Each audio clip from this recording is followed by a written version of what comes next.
Hello అండి. బాగున్నారా? ఈ వీడియో మీకు ఖచ్చితంగా యూజ్ అవుతుందనుకుంటున్నా. ప్రొద్దుటూరు నుంచి ఖమ్మం వచ్చాక నా తలలో పేర్లయితే చాలా పడ్డాయి.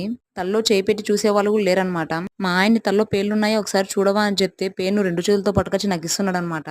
అట్లుంటది మా ఆయనతో. ఇది అయ్యే పని కాదులే అని చెప్పి ఇంక ఈ లోషన్ అయితే తెప్పించుకున్నాను. ఈ లోషన్ మా అక్క వాడింది. మా అక్కకి బెస్ట్ రిజల్ట్ అయితే వచ్చాయి. ప్రొద్దుటూరులో ఉన్నప్పుడు నేను గూడా ఈ లోషన్ ఒకసారి అప్లై చేసుకున్నా. ఎప్పుడో పెళ్లి కాకముందు అప్లై చేసుకున్నా. మళ్ళీ ఇప్పుడు పడ్డాయి పేర్లు. నేను మా బుడ్డదానికి బాలింతగా ఉన్నప్పుడు కూడా పేర్లు పడలేదు. అదేంటో మరి ఇప్పుడు పడ్డాయి.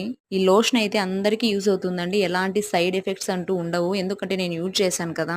లాంగ్ హెయిర్ ఉన్న వాళ్ళైతే 4 స్పూన్స్ ఈ క్రీమ్ ఏసుకొని 4 స్పూన్స్ వాటర్ ఏసుకోవాలి. షార్ట్ హెయిర్ ఉన్న వాళ్ళకి ఒక 2 స్పూన్లు ఏసుకుంటే సరిపోతుంది. ఇంకా నీళ్లు ఈ క్రీమ్ బాగా కలిపేసి మన బుర్రకు బాగా అప్లై చేసుకోవాలి. జుట్టును మొత్తం పాయలు పాయలుగా చేసుకుని బుర్రకు మొత్తం బాగా అప్లై చేసుకోవాలి. ఈ క్రీమ్ డ్రై హెయిర్ మీద అప్లై చేసుకోవాలండి. నూనె పెట్టుకున్న తల మీద రాయకూడదు. మొత్తం అప్లై చేసుకున్నాక ఒక 15, 20 నిమిషాలు కొప్పు కట్టేసుకుని వదిలేయండి. మీకు ఒక 10 నిమిషాల్లోనే మీ తల మొత్తం దురదొచ్చేస్తదనమాట. పేర్లన్నీ పాకుతున్నట్టు. ఇంకా 20 నిమిషాల తర్వాత మీరు హెడ్ బాత్ చేసుకుంటే